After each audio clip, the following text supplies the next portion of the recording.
England, 1820.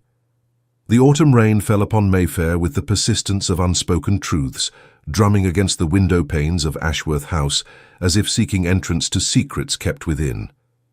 Inside the grand drawing-room, Henry Ashworth, the 5th Duke of Ashworth, stood with his back to the hearth watching the rain trace melancholic patterns down the glass. He was a man of 28 years, possessed of the sort of classical handsomeness that made mothers of marriageable daughters flutter their fans with renewed vigor at every ball.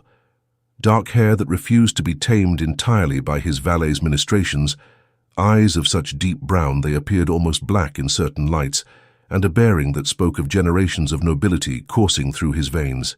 Yet for all his advantages, Henry felt peculiarly empty that October evening, though he could not have articulated why.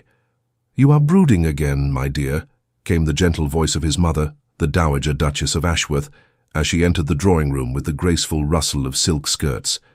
Lady Catherine Ashworth was a woman of remarkable elegance, despite her 50 years. Her silver-threaded auburn hair arranged in the latest fashion, her posture as regal as it had been when she first entered society 3 decades prior. "It is most unlike you to appear so melancholy. Has something occurred to distress you?" Henry turned from the window, arranging his features into a semblance of composure. "Nothing of consequence, mother. Merely the dreariness of the weather affecting my spirits, I dare say."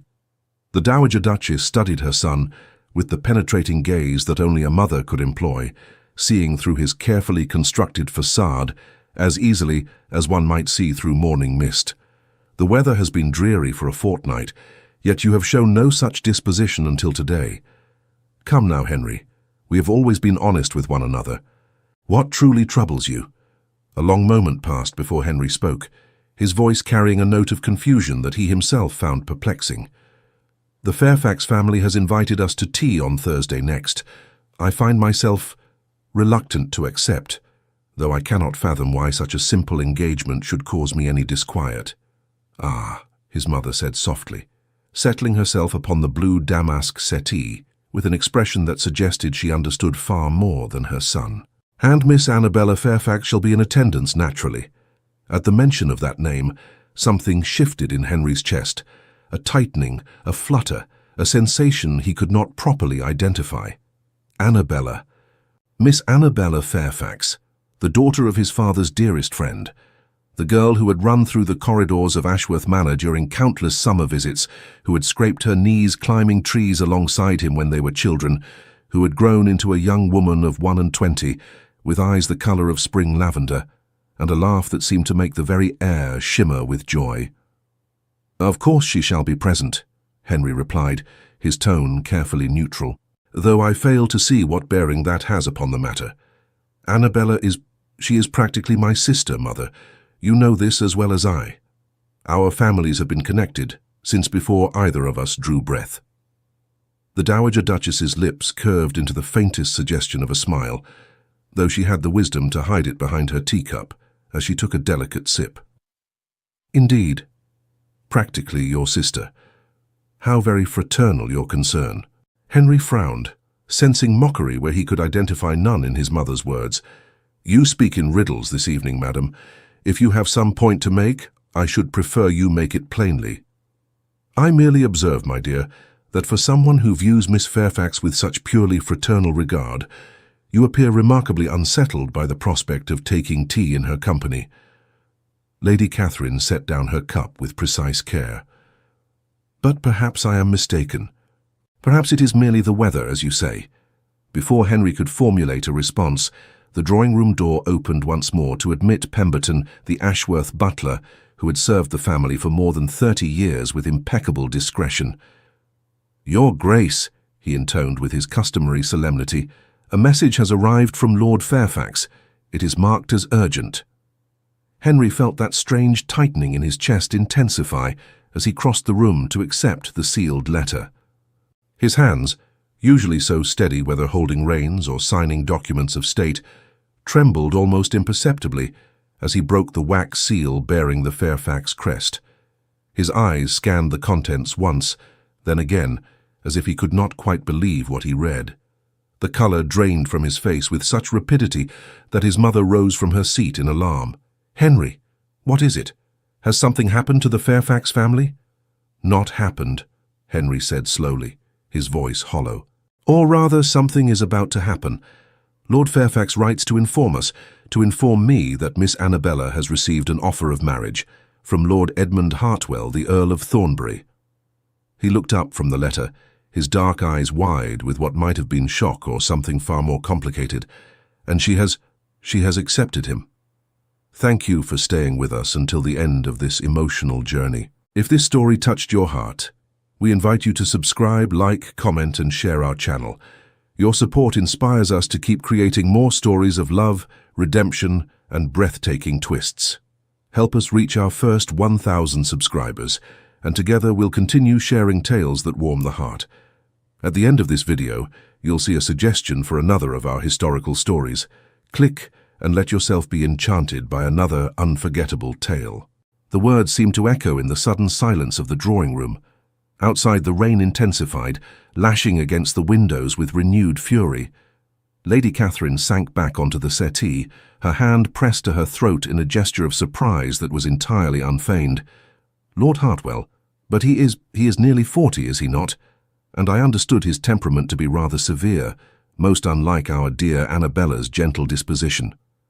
"He is a man of considerable fortune and impeccable lineage," Henry said mechanically, repeating the very words Lord Fairfax had written. "Lord Fairfax seems most pleased with the match. He writes that the betrothal shall be announced at a gathering this Thursday, the very tea to which we have been invited. It seems the invitation was not merely for tea, but to celebrate this joyous occasion." The bitterness in his final words was unmistakable, and it startled him as much as it did his mother. Henry stared at the letter in his hands as if it were written in a foreign tongue, as if the familiar loops and curves of Lord Fairfax's handwriting had suddenly become incomprehensible. Annabella, married.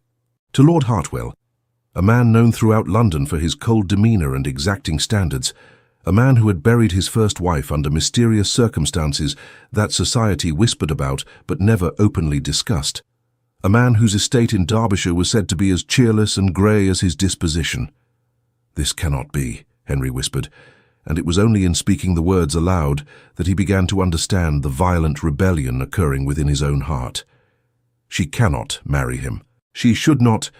"Mother, you must see that such a union would be disastrous. Annabella is all warmth and light and laughter. To chain her to a man like Hartwell would be akin to burying sunshine beneath stone." Lady Catherine watched her son with growing understanding, her maternal heart recognizing what his conscious mind had not yet fully grasped. And yet Lord Fairfax, who loves his daughter dearly, has consented to the match. One must assume he believes it advantageous for her. Advantageous? Henry's voice rose, passion breaking through the careful control he had maintained for so many years. He began to pace the length of the drawing room like a caged lion, his hands clenching and unclenching at his sides. What advantage can there be in condemning a girl of her spirit to a life of cold formality and joyless propriety? Hartwell cares nothing for music, and Annabella plays the pianoforte like an angel. He despises literature, and she reads poetry until the candles burn down to stubs. He tolerates no levity whatsoever, and her laughter is the most... He stopped abruptly, the words dying on his lips as realization crashed over him with the force of a tidal wave. The room seemed to tilt beneath his feet. His breath came short and sharp as memory after memory flooded through his mind. Annabella at 17, reading to him beneath the oak tree at Ashworth Manor, while summer sunlight dappled through the leaves, her voice soft and melodious as she brought poetry to life. Annabella at 19, her eyes shining with unshed tears when he had told her, with careless kindness, that she was like a sister to him, that he treasured their friendship above all others. Annabella just 3 months past at the High Pemberton Ball, dancing with Lord Hartwell, while Henry watched from across the ballroom, fighting the inexplicable urge to cross the floor and claim her hand for himself, telling himself such possessive feelings were merely protective, fraternal concern. "Good God," he breathed, the letter falling from his nerveless fingers to flutter onto the Persian carpet. "I am a fool, the greatest fool who ever drew breath. Henry." His mother's voice was gentle, encouraging. drawing the confession from him as one might draw poison from a wound. "I love her." The words emerged as little more than a whisper, but they carried the weight of revelation, of truth too long denied. Not as a sister, never as a sister, though I convinced myself otherwise for years. I love her as a man loves the woman he cannot bear to live without, and I have realized it too late, far, far too late. He sank into a chair, his head in his hands, the very picture of elegant despair. The Duke of Ashworth, whose composure was legendary throughout society, whose control over his emotions was absolute, sat broken in his own drawing room, undone by the recognition of his own heart. Lady Catherine moved to her son's side, placing a comforting hand upon his shoulder, saying nothing, allowing him the space to feel the full weight of his discovery. "When did it happen?" Henry asked aloud, though he spoke more to himself than to his mother. "When did the girl who pulled my hair and challenged me to races across the meadows become the woman I cannot imagine my life without? Was it that summer when I returned from Cambridge and found her transformed from child to young woman? Was it the winter when she sat beside me through the long nights after father passed, saying nothing, simply being present, her hand in mine? Or was it always thus, and I merely too blind, too determined to see only what was proper and expected, to acknowledge the truth? The heart often knows its truth long before the mind will accept it," Lady Catherine said softly. "You have always been so controlled, my dear, so determined to do what was correct and expected of your station. Perhaps you could not permit yourself to see Miss Fairfax as anything but a childhood companion, because to acknowledge more would have required action, commitment, a declaration that would have altered both your lives irrevocably. And now another man has shown the courage I lacked." The self-recrimination in Henry's voice was bitter as wormwood.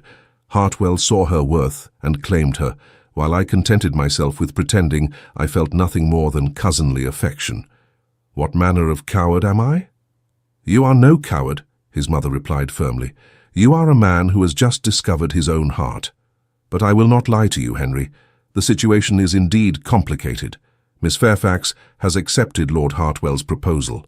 To interfere now, to declare yourself after she has given her word, would be to risk her reputation and honor. Society would not look kindly upon such actions. Then what am I to do?" Henry looked up at his mother, his eyes filled with anguish. "Am I simply to attend this cursed tea party on Thursday, to smile and offer my congratulations, while my heart tears itself to pieces? Am I to stand witness to her engagement, knowing that every day thereafter brings her closer to a marriage that will surely extinguish the very qualities that make her who she is? How can I do nothing when every fibre of my being cries out against this union?" The Dowager Duchess was silent for a long moment, her intelligent eyes thoughtful. When she spoke, her words were measured, careful. "You cannot simply do nothing, that much is certain, but neither can you act rashly. Miss Fairfax's reputation must be protected above all else. Any hint of impropriety, any suggestion that you and she have been meeting in secret, or carrying on a correspondence unknown to her family, would ruin her in society's eyes. Lord Fairfax would never forgive such a transgression, and Miss Fairfax herself would be compromised beyond repair." "Then there is no hope." Henry's voice was flat, defeated. "I did not say that." A spark of something, calculation perhaps, or determination, lit Lady Catherine's eyes. "I said you cannot act rashly, but there may be a way to make your feelings known to Miss Fairfax, to give her the choice she deserves, without compromising her honor or violating the rules of propriety that govern our world." Henry sat forward, hope flickering to life in his chest. "Tell me." His mother rose and moved to her writing desk, her movements deliberate and thoughtful. "The rules of society prevent a gentleman from calling upon an unmarried lady in private, from corresponding with her directly, from declaring his feelings without the explicit permission of her father. But there are ways, discreet ways, for communication to occur between two people when circumstances demand it, ways that have existed for as long as there have been lovers kept apart by the strictures of propriety. You speak of clandestine meetings, secret assignations." Henry shook his head. "Mother, I could not ask Annabella to risk—" "I speak of letters," Lady Catherine interrupted smoothly. letters that express what cannot be spoken aloud, letters that you would write and that I would deliver. Henry stared at his mother in astonishment. You would act as a go-between. Mother, if such a scheme were discovered, your own reputation would suffer. My reputation is unassailable after 30 years as the Duchess of Ashworth, and more so now as the Dowager Duchess, she replied with a dismissive wave of her hand. More importantly, who would suspect an old woman of facilitating a secret correspondence? I have been friends with Lady Fairfax since we were girls together. It is the most natural thing in the world for me to call upon her, to take tea with her and her daughter.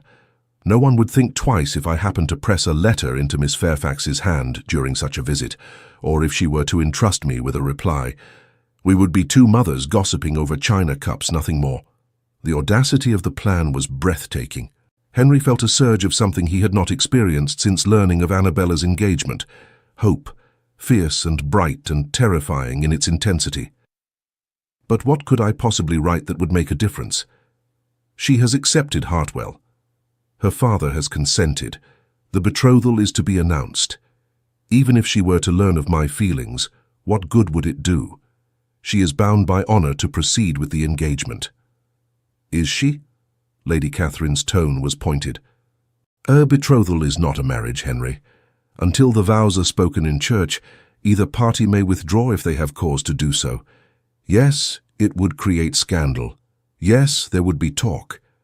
But if Miss Fairfax were to realize that her affections lay elsewhere, if she were to understand that the man she believed saw her only as a sister, in fact loved her with all his heart, might she not find the courage to speak with her father, to explain that she had made a mistake in accepting Lord Hartwell?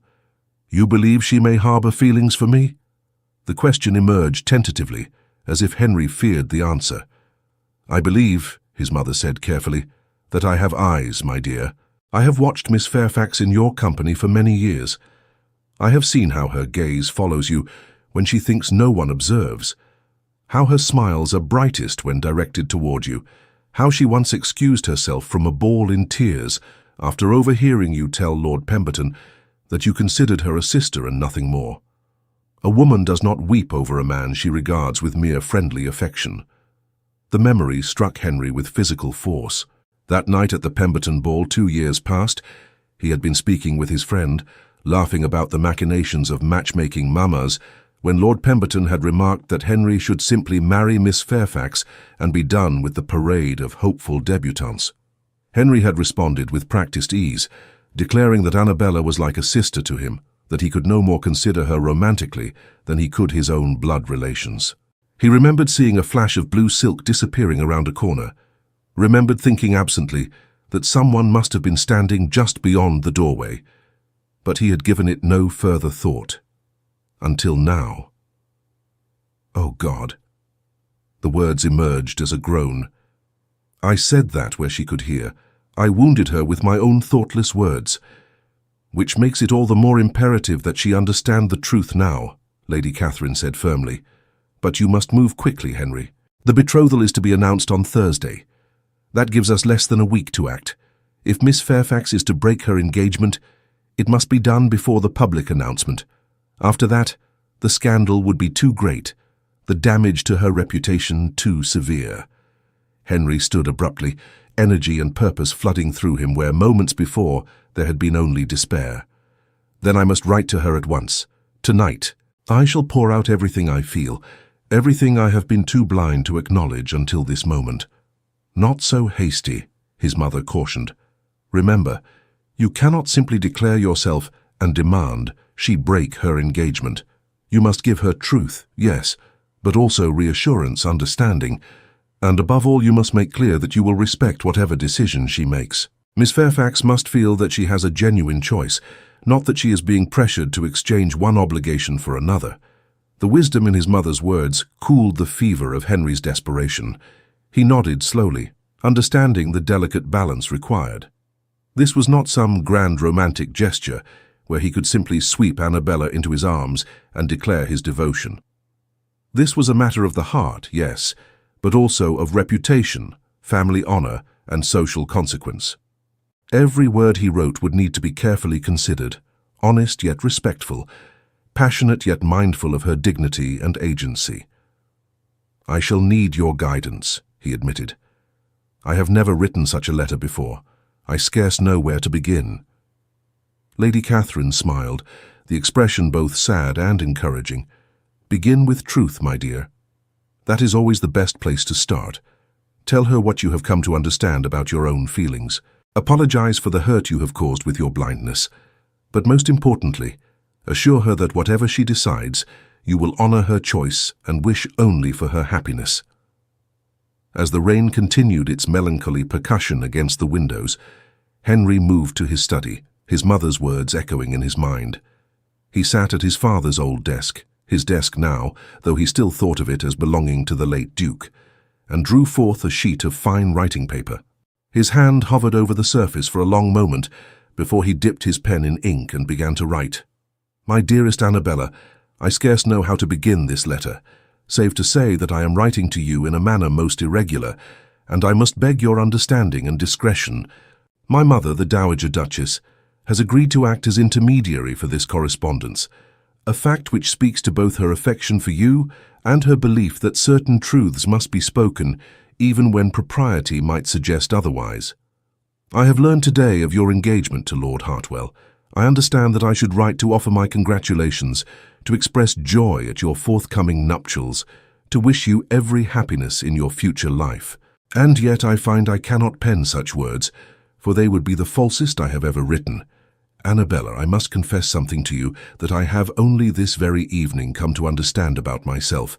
For years, perhaps for the whole of our acquaintance, I have thought of you in terms that I now recognize were both deeply felt and profoundly mistaken. I told myself, and I told others, that I regarded you as a sister, that my affection for you was purely fraternal. I believed this with all the certainty of my conscious mind. But the heart, it seems, knows truths that the mind refuses to acknowledge. Upon learning that you were to marry another, I felt not the pleased satisfaction one might feel at a sister's advantageous match, but rather a pain so acute, so devastating, that it brought me to my knees. In that moment of anguish, I understood what I should have recognized years ago. I love you, Annabella, not as a brother loves a sister, but as a man loves the woman he wishes to spend his life beside. Henry paused, reading over the words he had written. They seemed inadequate to express the tumult in his heart, yet anything more elaborate might sound insincere. He continued, his pen moving more swiftly now as honesty poured forth. I realize how this confession must appear, how convenient it seems that I should discover my feelings only after you have accepted another man's proposal. I cannot blame you if you think this some selfish attempt to unsettle your peace or disrupt your plans. But I swear to you, Annabella, I write not to manipulate you, or to demand anything of you, but simply because I cannot bear the thought of you entering into marriage without knowing the truth of my heart. I remember the summer you turned 17, when you read poetry to me beneath the oak tree at Ashworth Manor. I remember thinking how beautiful your voice was, how it seemed to bring the words to life in a way I had never heard before. I told myself my pleasure in your company was merely the enjoyment of an old friend's society. I was deceiving myself even then. I remember the winter after my father's passing, when you sat with me through those dark, grief-stricken nights, saying little but being present, your hand steady in mine. I told myself I drew comfort from you as I might from a sister. I was blind to the truth, that your presence was a balm to my soul in a way no one else's could ever be. I remember the Pemberton ball 2 years past, when I spoke carelessly, thoughtlessly, within your hearing. I said you were like a sister to me. I saw a flash of blue silk as someone, you I now understand, fled from the doorway. I wounded you that night with words I believed to be true, and for that, Annabella, I am profoundly sorry.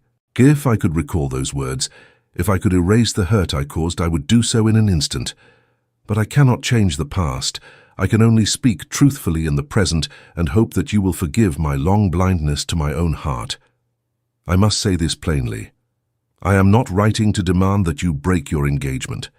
I am not so arrogant as to assume that my belated revelation of feeling should overturn your plans or disrupt your life. You have given your word to Lord Hartwell, and I know you are a woman of honor who does not make such commitments lightly. If you love him, if you believe that marriage to him will bring you happiness, Then I will respect that decision absolutely. I will attend your wedding with a smile, though it breaks my heart, and I will wish you every joy that life can offer. But if there is any part of you that doubts this match, if you accepted Lord Hartwell's proposal for reasons of duty or family expectation rather than genuine affection, if the thought of spending your life with him fills you with anything less than joy, then I beg you to consider carefully before you proceed. A betrothal is not yet a marriage. You're not yet bound by vows spoken before God. If your heart tells you that this engagement was a mistake, you have the right to acknowledge that truth and act upon it, regardless of what society might say.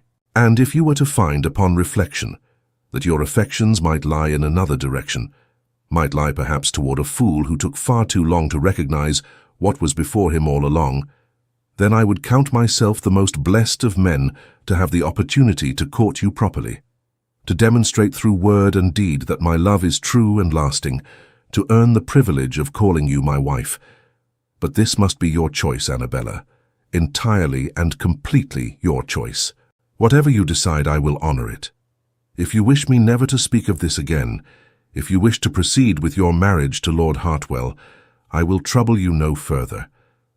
But if you have questions, if you wish to express your own thoughts or feelings on this matter, my mother will continue to serve as our intermediary, and anything you wish to say to me will be held in strictest confidence. I shall be present at the tea on Thursday, as your father's letter invited my family to attend. I shall conduct myself with all the propriety the occasion demands, but know that whatever face I present to society, my heart is wholly and irrevocably yours. With deepest affection and respect, Henry. He read the letter through twice, making small corrections, then folded it with careful precision and sealed it with wax bearing his signet ring. His hands trembled slightly as he carried it back to the drawing room, where his mother waited with remarkable patience. "It is done," he said simply, placing the letter in her hands. "My fate, our fate, now rests in her reply." Lady Catherine took the letter with reverence, as if she understood the weight of hope and fear it contained. "I shall call upon Lady Fairfax tomorrow afternoon. It is not unusual for me to pay her a visit, and I shall ensure that this reaches Miss Fairfax's hands with complete discretion. And if she wishes to reply?" Henry's voice was rough with emotion. "Then I shall retrieve her response and bring it to you with all speed." His mother's expression softened. "Try to rest tonight, my dear. I know it seems impossible, but you have done all you can for the moment. The rest is in Miss Fairfax's hands, and perhaps in the hands of Providence." Rest, of course, proved impossible. Henry passed the night in his study, alternately pacing and sitting in his father's leather chair, staring at the flames in the fireplace as they slowly died to embers. His mind conjured endless variations of how Annabella might respond to his letter, with joy, with confusion, with anger at his presumption, with polite dismissal. Each imagined scenario was more tormenting than the last. By the time dawn broke over London, painting the rain-washed streets in shades of pearl and gold, Henry looked as haggard as a man who had survived a siege. His valet, the ever-discreet Thomas, made no comment upon his master's appearance beyond a barely perceptible raising of one eyebrow as he laid out fresh clothes. The day passed with excruciating slowness. Henry attempted to occupy himself with estate business, with correspondence that required his attention, with a book from his library, but none of it could hold his focus for more than a few moments. His mind was miles away, in a grand house across Mayfair, wondering if his mother had successfully delivered his letter, if Annabella had read it, what her reaction might have been. It was late afternoon when Lady Catherine finally returned to Ashworth House. Henry, who had been watching from the window of his study like a sentry on duty, nearly knocked over his desk chair in his haste to meet her in the entrance hall. "Well?" he demanded, propriety abandoned in the face of desperate need. "Did you see her? Were you able to give her the letter?" His mother handed her cloak and gloves to a waiting footman with maddening composure before turning to her son. "Let us speak in private," she said, and led the way to the drawing-room with Henry following so closely he nearly trod on her skirts. Once the door was closed behind them, Lady Catherine's formal bearing softened slightly. "I saw her, Henry," I was able to deliver your letter directly into her hands during a moment when Lady Fairfax had stepped away to see about some refreshments. Miss Fairfax's reaction was illuminating. "Tell me everything," Henry urged. "Every detail." She went quite pale when I handed her the letter and explained what it contained. Her hands shook as she took it from me, not from fear, I think, but from strong emotion. She asked me if what I said was true, if you truly had feelings for her beyond friendship. I confirmed that you did, that you had only just come to understand your own heart. And Henry could barely breathe. And she asked for time to read and consider your words. She promised to send a reply through me, but she needed time to think. That was when Lady Fairfax returned, and we spoke of nothing more consequential than the upcoming season for the remainder of my visit. Lady Catherine paused, studying her son's face. But Henry, there was something else. When I rose to take my leave, Miss Fairfax accompanied me to the door. As I departed, she pressed something into my hand. This. She drew from her reticule a small folded piece of paper. Henry's heart hammered against his ribs as he took it, his name written across the front in a hand he would have recognized anywhere. Delicate, graceful, unmistakably Annabella's. His fingers fumbled with the folds. Inside he found only a few lines, hastily written as if she had penned them in the brief moments before accompanying his mother to the door. "Henry, your letter has turned my understanding of everything upon its head. I must have time to think, to feel, to understand what my heart is telling me. But know this, you were never a brother to me. Never. I shall write more when I can do so, without the risk of my hand shaking so violently I cannot form the words. A. It was not a declaration of love. It was not a promise to break her engagement, but it was hope, real, tangible, heart-stopping hope. Henry read the brief message 3 times, each reading revealing some new nuance he had missed before. You were never a brother to me. Those words echoed in his mind, beautiful and terrifying in their implication. She needs time, Henry said aloud, as much to himself as to his mother. I can give her that. I must give her that.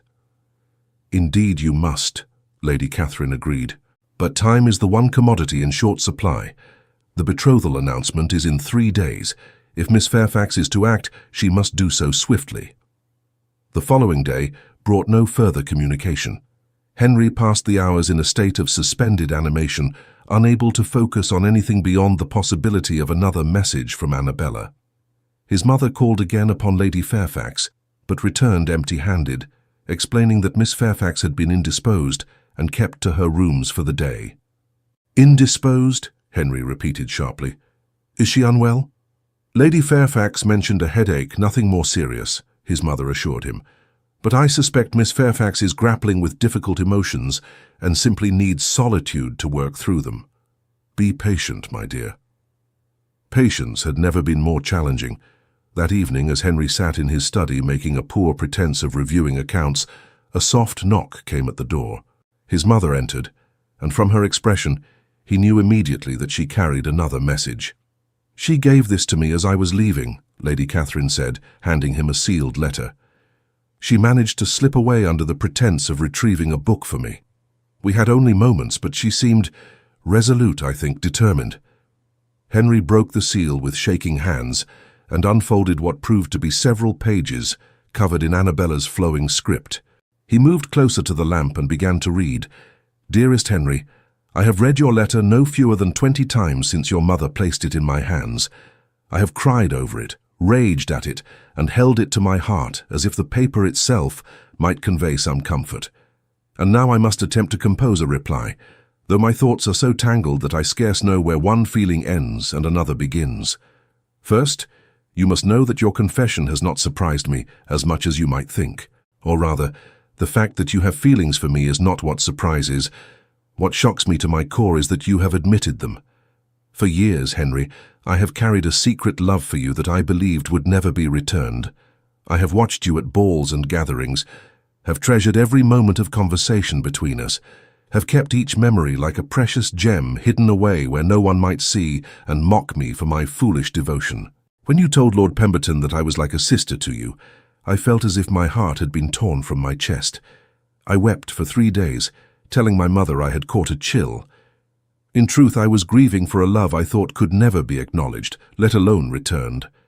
I decided that night that I must make every effort to regard you as you regarded me, as a friend, nothing more.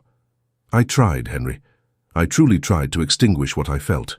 But the heart, as you so rightly observed in your letter, knows truths the mind cannot alter. I continued to love you despite my best efforts to do otherwise. Every time I saw you, my resolution crumbled. Every conversation between us left me both joyful and devastated. Joyful to be in your company, devastated by the knowledge that you saw me only as a sister. And so when Lord Hartwell approached my father to request permission to court me, I did not discourage the suit as perhaps I should have. He is not the sort of man I would have chosen for myself if I were free to choose based solely on affection. You are correct in your assessment of his character. He is cold, formal, exacting in his standards, but he is also wealthy, titled, and considered an excellent match by society's measure. My father was overjoyed at the prospect of such an alliance. I told myself that perhaps this was for the best. If I could not have the man I loved, then what did it matter whom I married? At least with Lord Hartwell I would be settled, secure, removed from the torment of seeing you at every social gathering and knowing you could never be mine. I convinced myself that affection might grow with time, that companionship could develop even where passion did not exist. I accepted his proposal not out of love, Henry, but out of desperation and resignation. And now you write to tell me that everything I believed was false. You tell me that you love me, that you have perhaps always loved me, but were too blind to see it. Do you have any conception of what such words do to a woman's heart?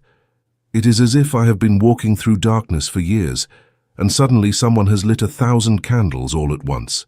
The light is glorious, Henry, but it is also blinding, terrifying in its intensity. Because now I am faced with an impossible choice. I have given my word to Lord Hartwell. My father has announced the engagement to our closest family and friends. The public announcement is to be made in 2 days' time. To break such an agreement would create scandal, not only for myself, but for my entire family. Lord Hartwell would be humiliated, and he is not a man who takes humiliation lightly. There would be consequences, social, financial, perhaps even legal, depending on how vindictive he chose to be. Yet how can I proceed with this marriage now that I know the truth of your feelings? How can I stand before God and vow to love and honor Lord Hartwell when my heart belongs entirely to another? Would that not be the greater sin, to enter into holy matrimony with a lie upon my lips and in my soul? I'm torn, Henry. I'm frightened and confused, and so desperately hopeful that it hurts to draw breath. I need to see you, to speak with you face to face, to hear these words from your own lips rather than written on paper. But I know that is impossible.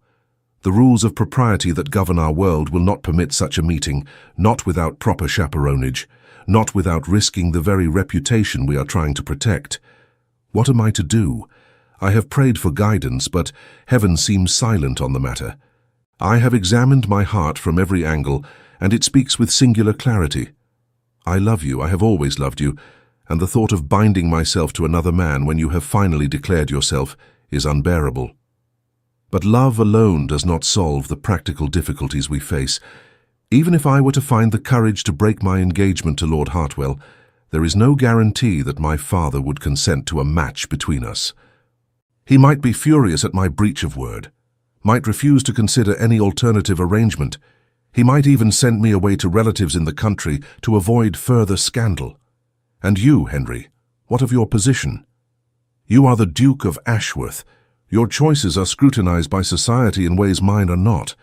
If you were to pursue me after I had broken an engagement, there would be talk. Some would admire your romantic gesture. Others would condemn you for interfering in another man's betrothal. Your reputation might suffer. Your standing in society might be damaged. Can I ask you to risk that for my sake? Yet even as I write these objections, even as I list all the reasons why this is complicated and difficult and fraught with danger, my heart cries out with a single unwavering truth. I want to be with you. I want to walk beside you through life as your wife, your partner, your beloved. I want to laugh with you and read poetry beneath oak trees and sit with you through dark nights when grief threatens to overwhelm. I want everything that marriage could offer between two people who truly love one another, not the hollow, joyless union I would have with Lord Hartwell. So I must ask you plainly, Henry, what do you propose we do? How can we navigate these treacherous waters without destroying both our reputations and our family's honor? You write that you will respect whatever decision I make, but I confess I am paralyzed by indecision. I need your counsel, your wisdom, your strength to help me find a path forward. Write to me again, I beg you. Tell me what you think we should do. Tell me if you truly believe there is hope for us, or if this confession has come too late, when the wheels of fate have already been set in motion and cannot be stopped. I await your reply with all the desperate hope and fear my heart can contain. Yours, always and irrevocably. Annabella Henry read the letter through once, then immediately read it again, his emotions swinging wildly between elation and despair. She loved him. She had always loved him. Those words alone were enough to make his heart soar, but the complications she outlined were real and daunting. He could not simply dismiss her concerns, could not wave away the very legitimate obstacles that stood between them and happiness. She is right about the difficulties, he said aloud, looking up to find his mother watching him with patient understanding. Even if she breaks the engagement, Lord Fairfax may refuse to consider an alternative match. He may view my involvement as interference and manipulation. And Hartwell, I have no doubt he would seek some form of retribution if he were publicly humiliated in this manner. All of that is true, Lady Catherine acknowledged. But are those obstacles insurmountable, or are they merely challenges that require careful navigation? You tell me, Mother. You have far more experience in the intricacies of society than I. Henry set down the letter and began to pace, his mind working through possibilities. How does one convince a father to allow his daughter to break one engagement in favor of another without causing irreparable scandal? His mother was quiet for a long moment, her fingers tapping thoughtfully against the arm of her chair. The key, she said finally, lies in ensuring that breaking the engagement appears to be Lord Hartwell's idea, or at least a mutual decision reached by both parties. If Miss Fairfax simply announces she has changed her mind, she appears fickle and unreliable. But if there is some reason, some incompatibility discovered, some concern raised, that makes both parties agree the match is unsuitable, then the dissolution of the engagement can occur with minimal scandal. But what reason could there be? Henry demanded. They have been courting for weeks. Any incompatibility should have been discovered long before the engagement was agreed upon. So unless, Lady Catherine said slowly, certain information came to light only after the engagement was settled.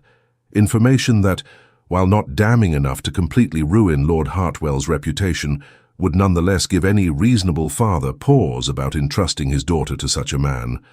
Henry stopped pacing and stared at his mother. What manner of information? I have lived in London society for 30 years, my dear. I know where all manner of bodies are buried, so to speak, and I happen to know certain things about Lord Hartwell that are not widely circulated, but are nonetheless true.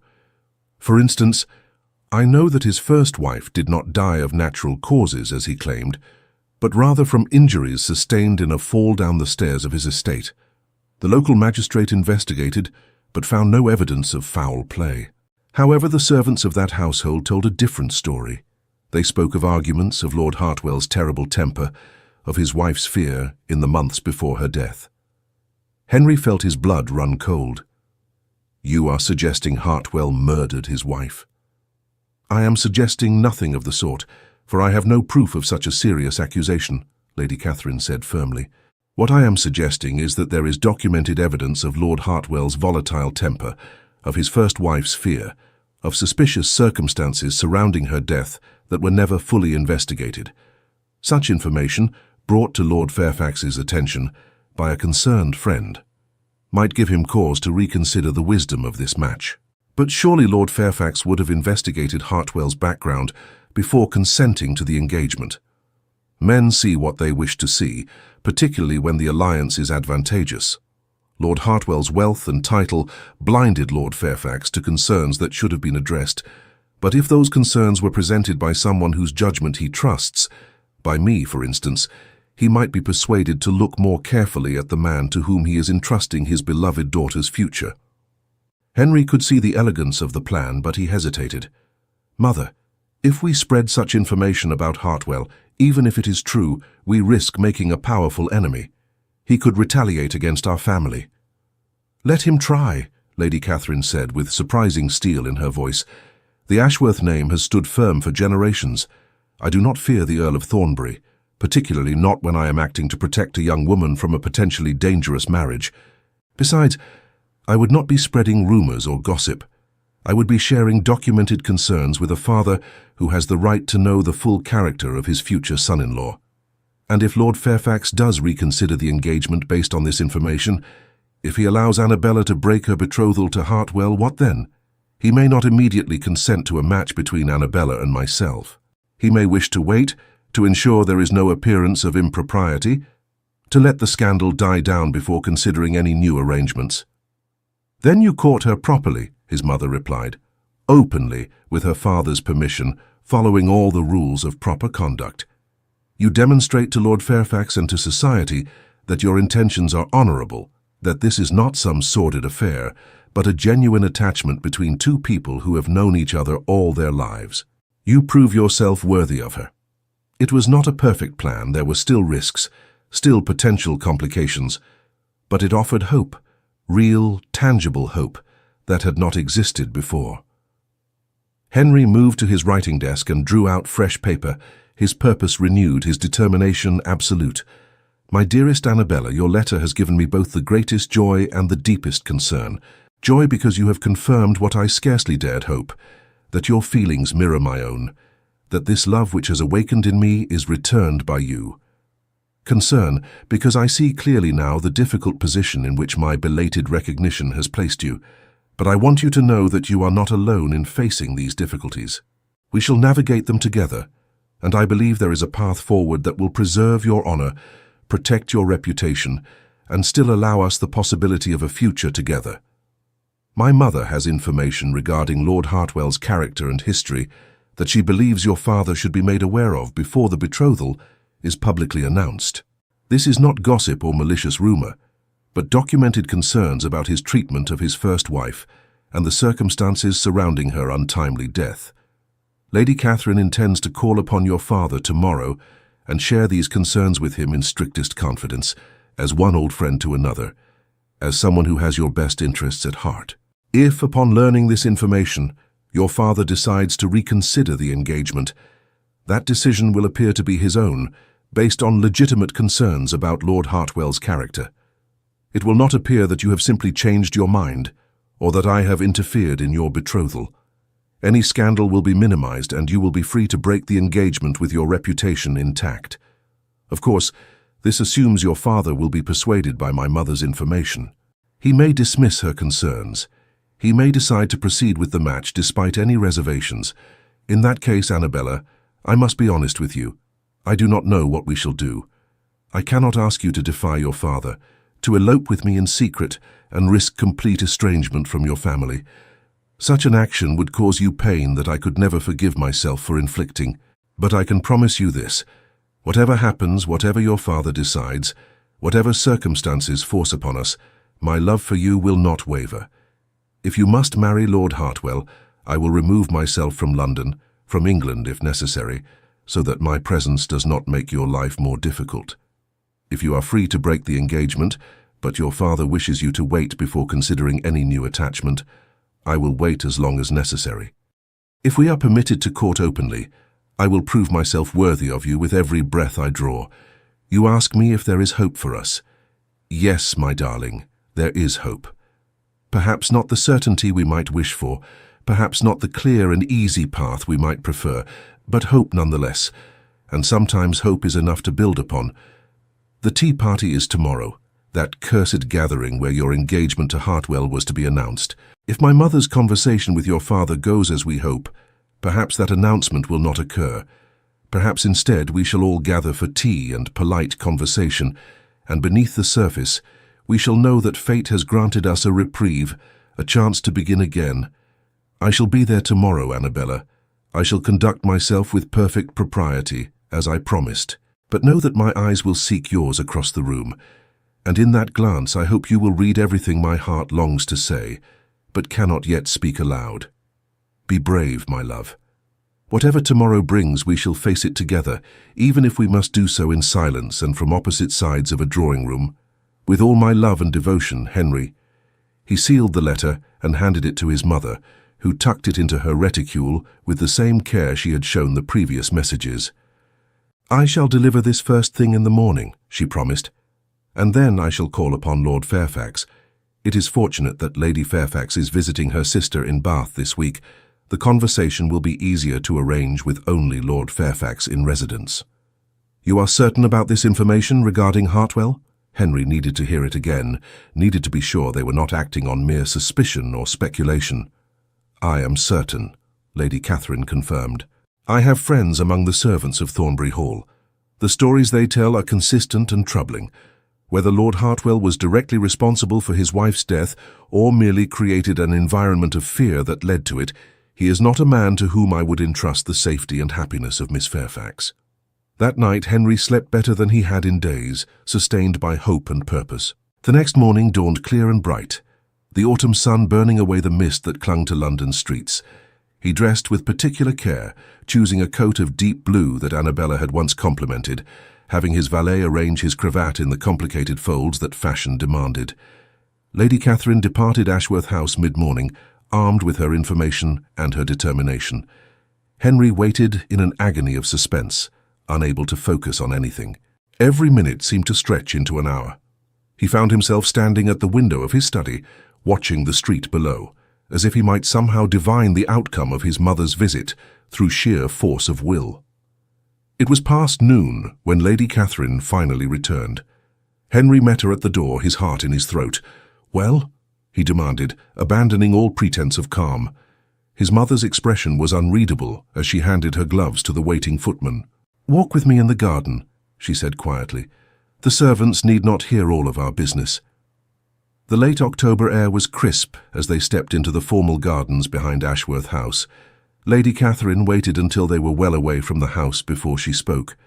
"Lord Fairfax was receptive to my concerns. More than receptive, in fact. It seems he had harboured some private reservations about Lord Hartwell, but had dismissed them in light of the advantageous match. My information gave him permission, so to speak, to acknowledge those reservations more openly. And," Henry could barely breathe, "and he has decided to speak with Miss Fairfax this very afternoon. He intends to give her the choice. She may proceed with the engagement to Lord Hartwell if she wishes, now fully informed of his character, or she may break the engagement with his full support and blessing. He will handle Lord Hartwell personally, will make it clear that the dissolution is due to concerns about Hartwell's treatment of his first wife, and will ensure that Miss Fairfax's reputation remains untarnished." Relief flooded through Henry with such force that he had to steady himself against a nearby stone bench. "She will have the choice. That is all I could hope for." "There is more," Lady Catherine continued. "I took the liberty of mentioning in the most casual manner possible that you had seemed rather affected by the news of Miss Fairfax's engagement, that I had observed over the years a particular regard between the two of you. Lord Fairfax is not a foolish man, Henry. He understood my meaning. He asked me directly if you had formed an attachment to his daughter." Henry's heart stopped. "What did you tell him?" "I told him the truth, that you had only recently come to understand your own feelings, that you had not acted upon them while she was engaged to another, but that if circumstances were different, you would wish very much to court Miss Fairfax with his permission and blessing." He was quiet for a long while after that. "Mother, you overstepped," Henry said, though he could not manage to sound truly angry. "You had no right to speak for me without my knowledge." "Perhaps," she conceded with a small smile, "but I am an old woman and I took advantage of that license. Do you wish to know what Lord Fairfax said?" "Tell me." "He said that he had long suspected you, and Annabella might suit one another. He said that your father had once remarked upon it years ago when you were both still quite young. He said that if Annabella were to break her engagement to Lord Hartwell, and if after a suitable interval you wish to approach him regarding a courtship, he would be pleased to consider the matter. The world seemed to tilt beneath Henry's feet.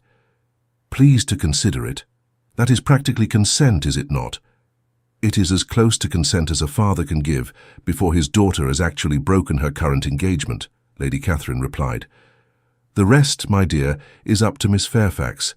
If she chooses to proceed with Lord Hartwell despite her father's concerns and her own feelings, then there is nothing more we can do. But if she chooses to break the engagement, then you have her father's blessing to court her openly and properly. The tea is in 3 hours, Henry said, glancing up at the sun to judge the time. By then, Annabella will have spoken with her father. By then, she will have made her choice. Indeed, I suggest you prepare yourself for any outcome. Hope for the best, but steel yourself for the worst. Those 3 hours were the longest of Henry's life. He changed his coat twice, decided the blue was indeed the best choice, then changed into a different blue entirely. He practiced what he might say if given the opportunity to speak with Annabella privately. Though he knew such an opportunity was unlikely to arise, he imagined her face when she saw him, tried to prepare himself for joy or disappointment or anything in between. Finally, mercifully, it was time to depart for the Fairfax residence. Henry and his mother travelled in the Ashworth carriage through the familiar streets of Mayfair, the short journey feeling interminable. When they arrived at the elegant townhouse, they were ushered into the drawing-room where several other guests had already assembled. Friends of the family, acquaintances, people who had been invited to celebrate what was meant to be a joyous announcement. But the atmosphere in the room felt strange, tense. Lord Fairfax stood near the fireplace, his expression grave. There was no sign of Annabella. Lady Hartwell, Lord Hartwell's elderly mother, who had accompanied her son, looked confused and somewhat irritated. And Lord Hartwell himself stood by the window, his face carved from ice, his jaw so tight Henry could see the muscle jumping beneath his skin. "Ah, the Duke and Dowager Duchess of Ashworth," Lord Fairfax said with strained courtesy as they entered.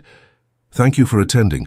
I'm afraid there has been a change in circumstances regarding this afternoon's planned celebration." Before he could elaborate, the door opened once more, and Annabella entered the room. Henry's breath caught at the sight of her. She wore a gown of pale lavender that made her eyes seem even more luminous than usual, but those eyes were red-rimmed, as if she had been weeping. Her chin was raised, however, her posture straight and proud, despite the obvious distress she had endured. Her gaze found Henry's across the room, and in that moment everything he needed to know was written in her expression. Relief, hope, fear, and above all, love. Undeniable, unmistakable love. "Lord Hartwell," Lord Fairfax continued, his voice carrying the weight of difficult duty, "I have explained to you the concerns that have come to my attention regarding your first marriage. In light of this information, and after speaking at length with my daughter, we have mutually agreed that it would be best for the engagement between you and Miss Fairfax to be dissolved. I assure you this is not a decision we have reached lightly, and I deeply regret any disappointment or inconvenience this may cause you." The silence that followed this pronouncement was absolute. Lord Hartwell's face went from ice to fire, a flush of rage spreading across his features. "You would break our agreement based on servants' gossip and idle speculation about events that occurred years ago, events that were fully investigated by the proper authorities and found to be tragic accidents." "I would break our agreement," Lord Fairfax replied with quiet dignity, "based on concerns for my daughter's safety and happiness. The information brought to my attention suggests that your household was not a happy one, that your first wife lived in fear, and that regardless of the official conclusion regarding her death, there are questions that remain unanswered. I cannot in good conscience proceed with this engagement. And I suppose," Lord Hartwell said, his voice dripping with venom as his eyes swept the room and landed on Henry, "this sudden discovery of conscience has nothing whatsoever to do with the fact that the Duke of Ashworth is present. How very convenient that Lord Fairfax's old friend should bring such concerns to his attention mere days before the betrothal announcement. How very convenient indeed." "Lord Hartwell, you overstep," Lord Fairfax warned. "The Duke had nothing to do with this decision, did he not?" Hartwell took a step toward Henry, his hands clenched into fists at his sides. "Tell me, Your Grace, did you have a hand in this? Did you persuade Lord Fairfax to break his word to me? Did you fill his head with lies and suspicions about my character in order to clear the path for yourself?" Every eye in the room turned to Henry. He felt the weight of their gazes, felt the precariousness of the moment. One wrong word, one ill-considered response, and he could make everything worse. He forced himself to remain calm, to meet Hartwell's furious stare with steady composure. "Lord Hartwell," he said quietly, "I had no conversation with Lord Fairfax prior to today. I did not spread lies or suspicions about your character. What information Lord Fairfax received came from sources other than myself, and any decision he has made regarding his daughter's future is his own." "And yet you benefit from this decision, do you not?" Hartwell pressed. "The engagement is broken and now you are free to pursue Miss Fairfax yourself. A remarkable coincidence." "That is enough, Lord Hartwell." Annabella spoke for the first time, her voice shaking slightly but clear and firm. "The Duke of Ashworth has behaved with perfect propriety throughout this entire affair. You will not impugn his honor in my father's house." Hartwell turned his cold gaze upon her, and something in his expression made Henry's blood run cold. There was cruelty there, a capacity for vindictiveness that made him profoundly grateful Annabella would not be binding herself to this man. "You will regret this, Miss Fairfax. Breaking an engagement is no small matter. Society will talk. Your reputation will suffer. And when the Duke tires of you, as men of his station inevitably tire of their passing fancies, you will find yourself damaged goods, unmarriageable, pitied by those who once envied you." "I said that is enough." Lord Fairfax's voice cracked like a whip. "You will leave my house immediately, sir. You will speak no further to my daughter, and I suggest you take great care in how you conduct yourself going forward, lest I decide to make public the full details of why this engagement has been dissolved. I have been courteous enough to cite general concerns about incompatibility. I can just as easily cite specific concerns about your treatment of your late wife. The choice is yours." For a moment, Henry thought Hartwell might actually strike Lord Fairfax. The man's whole body vibrated with barely contained rage. But then, with visible effort, he regained control of himself. "This is not over," he said softly, dangerously. "You have made a powerful enemy today, Lord Fairfax. You as well, Your Grace. I do not forget insults, and I do not forgive betrayal." He turned on his heel and stalked from the room, his elderly mother hurrying after him with muttered apologies and obvious embarrassment. The other guests began to file out as well, recognizing that the afternoon's entertainment, such as it was, had concluded. Within minutes, only the Fairfax family and the Ashworths remained. Lord Fairfax seemed to age 10 years in the space of moments. He sank into a chair, his hand over his eyes. "That was even more unpleasant than I had anticipated. Father, I am sorry," Annabella began, moving to his side. "I never meant to bring difficulty upon our family." "Hush, child." He reached up to pat her hand. "You have nothing to apologize for. I should have investigated Hartwell more thoroughly before consenting to the match. I allowed my judgment to be clouded by considerations of wealth and title, and I nearly made a grievous error. You were right to question the engagement, and I was right to support your decision to break it. But Lord Hartwell's threats are the bluster of an angry man who has been thwarted. He will not act on them. He has too much to lose if I decide to speak openly about the circumstances of his first wife's death." Lord Fairfax looked up at his daughter, his expression softening. "You are free now, Annabella, free to make your own choice about your future, without coercion or pressure. Whatever you decide, I will support you." It was Lady Catherine who spoke next, her tone gentle. "Perhaps, Lord Fairfax, it would be appropriate for you to allow the young people a few moments of private conversation. Properly chaperoned, of course. I shall remain in the room, as will you if you wish, but perhaps we might retreat to that corner by the window and afford them the illusion of privacy. I believe they have matters to discuss." Lord Fairfax studied the Dowager Duchess for a long moment, then nodded slowly. "Very well. But the door remains open, and you and I shall be present throughout. I will not have any further damage done to my daughter's reputation." "Of course," Lady Catherine agreed. She rose and took Lord Fairfax's arm, guiding him to the far corner of the large drawing-room, near the windows that overlooked the garden. They stood with their backs turned, offering Henry and Annabella a measure of privacy, while still maintaining the propriety the situation demanded. Henry moved toward Annabella, his heart hammering so hard he was certain she must be able to hear it. Up close he could see the traces of tears on her cheeks, the exhaustion in her eyes, but also the relief and joy that lit her features from within. She was the most beautiful thing he had ever seen. "Annabella," he said softly, "are you truly all right? That scene with Hartwell was unpleasant but necessary," she interrupted. "And I am well, Henry, better than well. For the first time in months, I feel as if I can breathe freely. Your father said you were free to make your own choice about your future." Henry struggled to keep his voice low, mindful of their chaperones across the room. "Have you given any thought to what that choice might be?" A smile curved her lips, tentative, nervous, but genuine. "I have thought of little else since I received your first letter. I have thought about what my life would be like if I had proceeded with the marriage to Lord Hartwell, imagining long years of cold formality and joyless duty. And I have thought about what my life might be like if I were brave enough to reach for what my heart truly desires." "And what does your heart desire?" The question emerged as barely more than a whisper. "You," she replied simply. "It has always been you, Henry. From the time I was old enough to understand what love meant, it has been you. When you said I was like a sister to you, I thought my heart would never recover.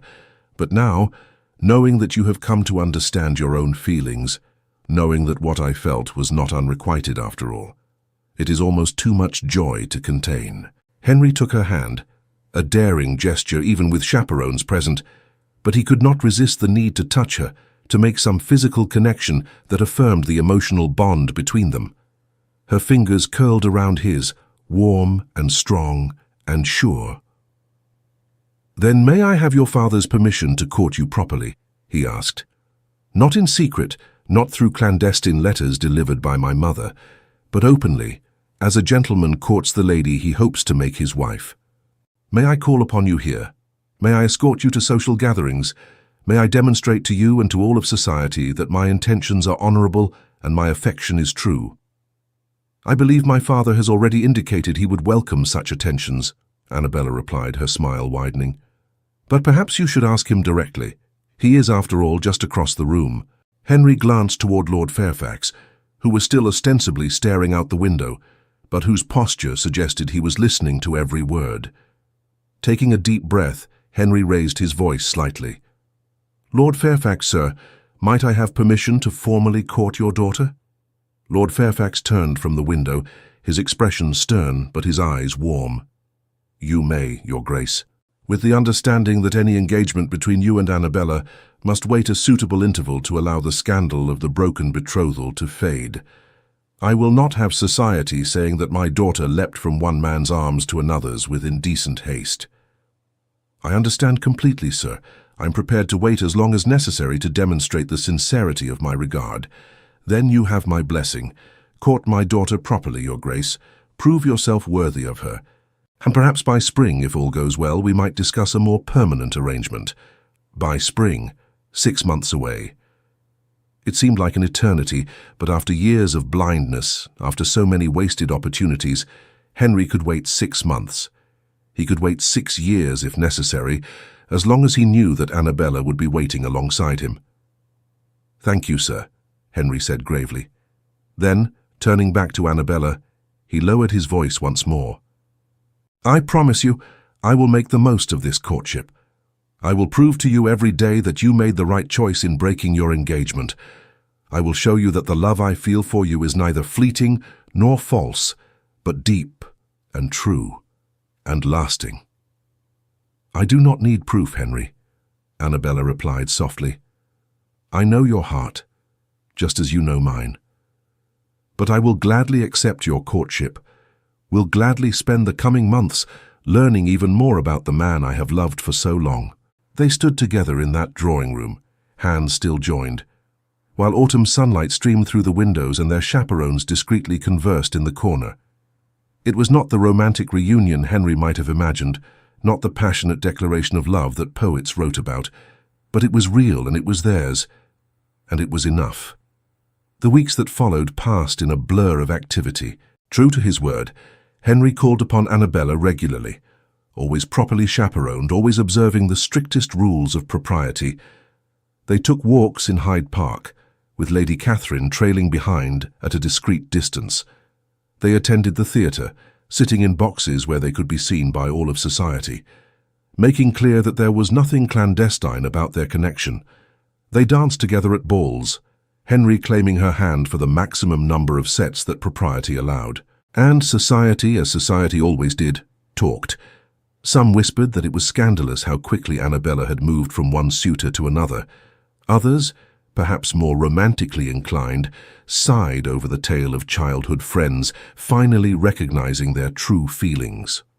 Lord Hartwell, true to his word, attempted to spread damaging rumors about both Annabella and Henry, but his efforts largely fell flat. He had made too many enemies over the years, cultivated too harsh a reputation. Few were inclined to believe his version of events, particularly after whispers began to circulate about the mysterious death of his first wife. Through it all, Henry and Annabella grew closer, learning each other not as childhood companions, but as man and woman, as potential life partners. They discovered that the easy friendship of their youth had deepened into something far more profound. They could talk for hours about anything and nothing. They shared the same values, the same hopes for the future. They challenged each other intellectually, supported each other emotionally, and found in each other a partner in the truest sense of the word. Christmas came, bringing with it frost and snow and the warmth of family gatherings. Henry spent Christmas Eve with the Fairfax family, and on Christmas morning, with Lord Fairfax's permission, he gave Annabella a small velvet box containing a delicate gold locket engraved with intertwined initials, H and A, forever linked in precious metal as their hearts were linked in devotion. "It belonged to my grandmother," Henry explained, as Annabella lifted the locket with trembling fingers. Her family gathered around them in the warm glow of the Fairfax drawing room on Christmas morning.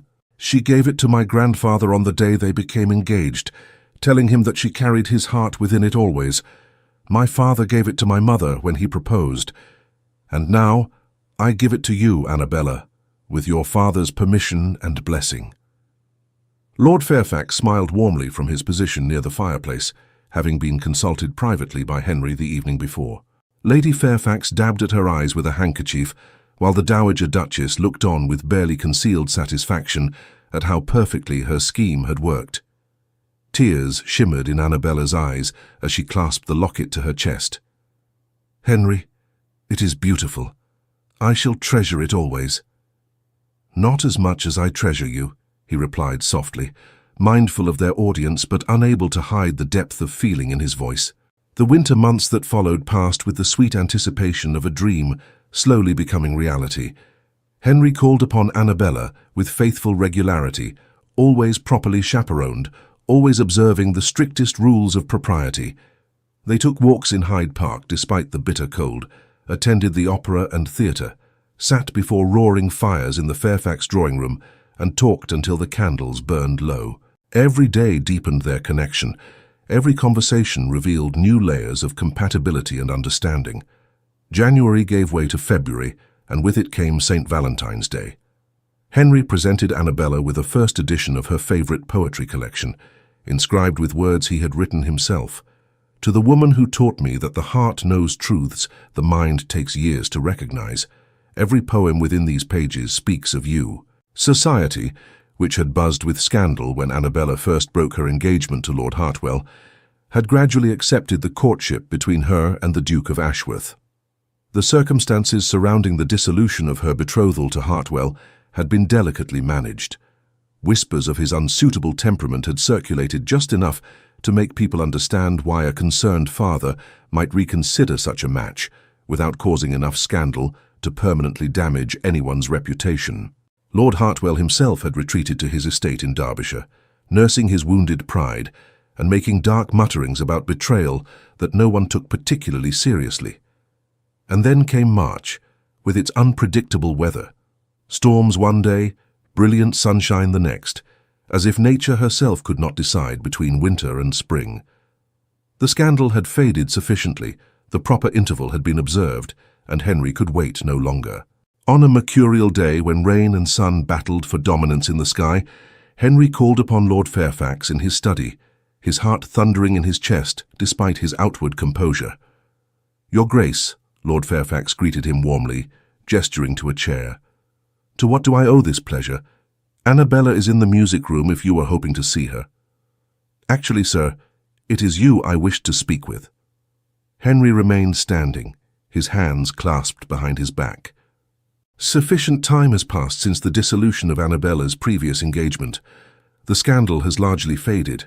Society has accepted our courtship, and I can wait no longer to ask what my heart has been screaming for months. Lord Fairfax's expression softened with understanding. "You wish to ask for my daughter's hand in marriage?" "With every fibre of my being, sir. I love Annabella with a depth I did not know was possible. She is my dearest friend, my intellectual equal, the source of my greatest joy.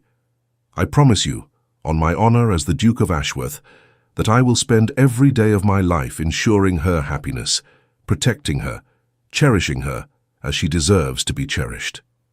Lord Fairfax was quiet for a long moment, studying Henry with the penetrating gaze of a father who loved his daughter beyond measure. Then, slowly, a smile spread across his face. "I have known you since you were a boy, Henry. I watched you grow into a man of honour and integrity. I knew your father, and I know he would be proud of the Duke you have become. There is no man in all of England to whom I would rather entrust my daughter's future happiness. You have my blessing to marry Annabella, assuming, of course, that she accepts your proposal." Relief and joy flooded through Henry. "Thank you, sir. Thank you for your blessing, for your trust. Go to her, Henry. She is waiting in the music room. I believe you will find her alone. Her mother and I thought you might appreciate a moment of privacy for what you wish to ask." Henry strode from the study toward the music room, where he could hear the faint strains of a pianoforte melody. He pushed the door open quietly. Annabella sat at the pianoforte, her fingers dancing across the keys with effortless grace. She wore a gown of soft rose silk, and around her throat gleamed the gold locket he had given her at Christmas. She stopped playing and turned, her face lighting up with the smile that never failed to make his heart skip. "Henry, I did not hear you arrive. Father said you wished to speak with him." "I did." He closed the door behind him and crossed to where she sat. "May I join you?" "Of course." She shifted on the piano bench, and he sat beside her, taking her hands in his. "Annabella, I have just come from your father's study, where I asked him for permission to pose a question to you." Her breath caught, her lavender eyes widening. "Henry, I know I have not always been wise where you are concerned. I wasted years not recognizing what was before me. But I see you now, Annabella. I see you so clearly that I wonder how I ever saw anything else." Tears began to slip down her cheeks, but she was smiling radiantly. "You see me. You have always seen me, Henry." He slid from the piano bench and knelt before her on the music room floor. From his coat pocket, he withdrew a small velvet box and opened it to reveal a ring of breathtaking beauty. A perfect amethyst, the exact shade of her eyes, surrounded by diamonds that caught the light. "Annabella Fairfax, will you do me the extraordinary honor of becoming my wife? Will you marry me not because it is expected, but because your heart desires it as mine does?" "Yes," she breathed, tears streaming down her face. "Yes, Henry, 1,000 times yes. I will marry you. I have loved you for so long that I cannot remember a time when you did not own my heart completely." Henry's hands shook as he slid the ring onto her finger. It fit perfectly. The moment the ring was in place, Annabella launched herself into his arms with such enthusiasm that they nearly toppled backward. He caught her, held her, and then, propriety abandoned in this perfect moment, he kissed her, pouring into that kiss every ounce of love and devotion he possessed. When they finally broke apart, both breathless, Henry rested his forehead against hers. "Your father will probably insist on a reasonable engagement period." "I do not care if we must wait," Annabella replied. "As long as I know you are mine, I can wait as long as necessary." I shall speak with him about a summer wedding, Henry decided. 3 months should satisfy society's expectations. I have waited long enough to make you my Duchess. As it happened, Lord Fairfax proved quite amenable to a summer wedding. He announced the engagement that very evening at a small family dinner, and within days, all of London society buzzed with the news. The Duke of Ashworth was to marry Miss Annabella Fairfax. The months leading up to the wedding passed in a whirlwind of preparations. Annabella spent countless hours with modistes and seamstresses, selecting fabrics and designs for her trousseau. The Dowager Duchess took charge of organizing the wedding breakfast, determined that it should be the social event of the season. Henry threw himself into preparing Ashworth Manor for his bride, overseeing renovations to the Duchess's chambers. But amidst all the preparations, Henry and Annabella carved out precious moments just for themselves. They continued their walks in Hyde Park, now with her hand tucked securely into the crook of his arm and a ring glittering on her finger.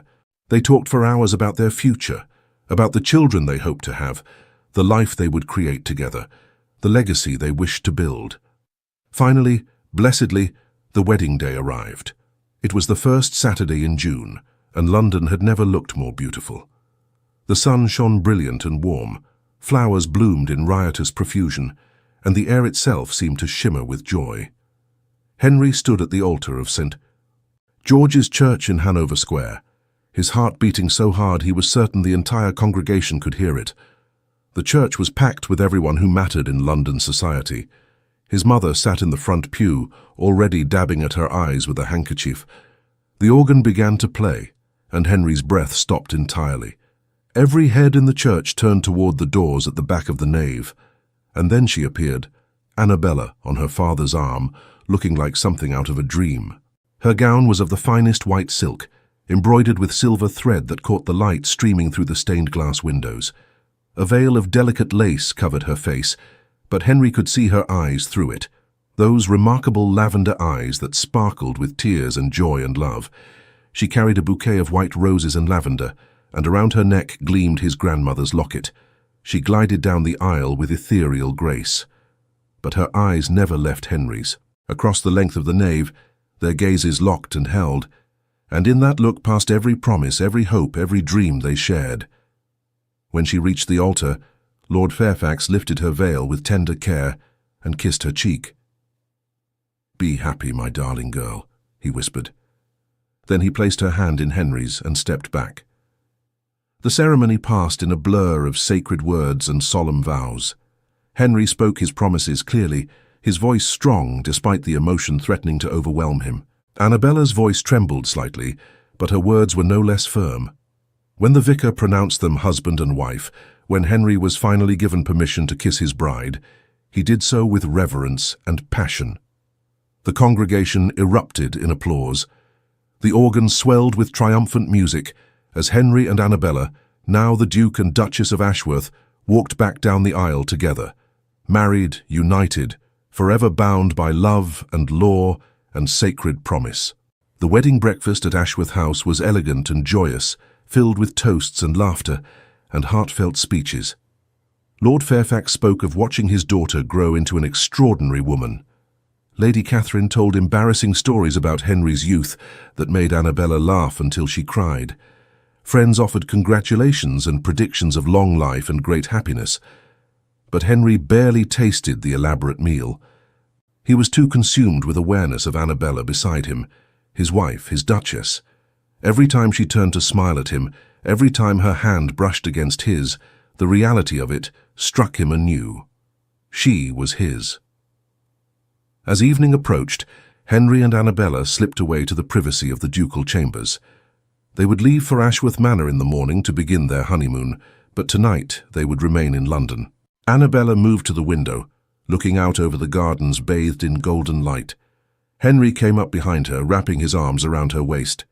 For a long moment, they simply stood there, breathing in sync, hearts beating in harmony. "Are you happy?" Henry asked softly. Annabella turned in his arms, her face radiant. "I am happier than I ever dreamed possible. I have married the man I love, the man who sees me truly. I am the Duchess of Ashworth. Yes, but more importantly, I am your wife. Your partner, your love. How could I be anything but deliriously happy? I wasted so many years, Henry said, regret coloring his voice. No, Annabella said firmly, placing her hand against his cheek. We did not waste those years. We spent them growing, becoming the people we needed to be to truly appreciate what we have now. Everything happened exactly as it needed to, exactly when it needed to. Our story is not diminished because it took time to unfold. It is enriched by it. You are remarkably wise, Your Grace, Henry teased gently. I am your wife now, Annabella replied with a smile. You shall have to become accustomed to my wisdom, for I intend to share it with you frequently over the course of our very long and very happy marriage. I look forward to every moment of it. Henry captured her lips in a kiss that spoke of love, desire, promise, and forever. Every single moment, my darling wife. And there, in the golden light of their wedding day, the Duke and Duchess of Ashworth began the greatest adventure of all. The adventure of building a life together, of creating joy from shared moments, of transforming what had begun as childhood friendship into the deepest, truest love either had ever known. Epilogue. Years later. The years that followed were filled with everything they had dreamed of and more. Children came, 4 in total, 2 boys and 2 girls, each one as spirited and intelligent as their parents. Ashworth Manor rang with laughter and life, its corridors no longer echoing with loneliness, but alive with the sounds of a family thriving. Henry proved himself an exemplary duke, managing his estates with wisdom and care, while Annabella became known throughout England for her patronage of the arts and her tireless work on behalf of education for girls. But more than their accomplishments, what people remembered about the Duke and Duchess of Ashworth was the love they shared, evident in every glance, every touch, every word exchanged between them. On autumn evenings, when the rain drummed against the windows of Ashworth Manor and their children were safely tucked into bed, Henry and Annabella would sit together before the fire, her head on his shoulder, his arm around her waist, and remember that October day when everything had changed. Do you ever think about what might have happened if Lord Hartwell had not proposed? Annabella asked once, many years into their marriage on just such an evening. Every day, Henry admitted, I think about how close I came to losing you, to never recognizing what was before me all along. It terrifies me still. But it did not happen, Annabella reminded him, tilting her face up to kiss him softly. We found our way to each other. Perhaps not by the straightest path, perhaps not as quickly as we might have wished, but we found each other nonetheless. And that, my darling, is all that matters. Henry pulled her closer, breathing in the scent of lavender that still clung to her, even after all these years. You are right, as you always are. We found each other, and I shall spend every remaining day of my life thanking Providence for the gift of you. And I, Annabella whispered against his lips, shall spend every day loving you more than I did the day before. They sat together as the fire burned low, and the rain continued its gentle percussion. 2 souls who had found in each other everything they had searched for. Home, partnership, friendship, passion, and above all the kind of love that transforms ordinary lives into extraordinary stories. The kind of love that begins with blindness and ends with perfect clarity. The kind of love that was worth waiting for. Thank you for staying with us until the end of this emotional journey. If this story touched your heart, we invite you to subscribe, like, comment, and share our channel. Your support inspires us to keep creating more stories of love, redemption, and breathtaking twists. Help us reach our first 1,000 subscribers, and together we'll continue sharing tales that warm the heart. At the end of this video, you'll see a suggestion for another of our historical stories. Click and let yourself be enchanted by another unforgettable tale. With all our gratitude, Echoes of Romance. Dear reader, may you always remember that your worth is not determined by others' narrow judgments. Like Annabella, you are extraordinary simply by being yourself, whether society sees you clearly or remains blind to your value. The right person will recognize your true worth, not when you diminish yourself to fit their expectations, but when you stand confidently in your own truth. And remember, even the most carefully controlled hearts, when finally allowed to feel, can become the warmest and most devoted of all. The greatest love stories are not those without obstacles, but those where two souls find their way to each other, despite every barrier, every misunderstanding, every moment of blindness, and emerge stronger, truer, and more deeply connected than either could have imagined possible.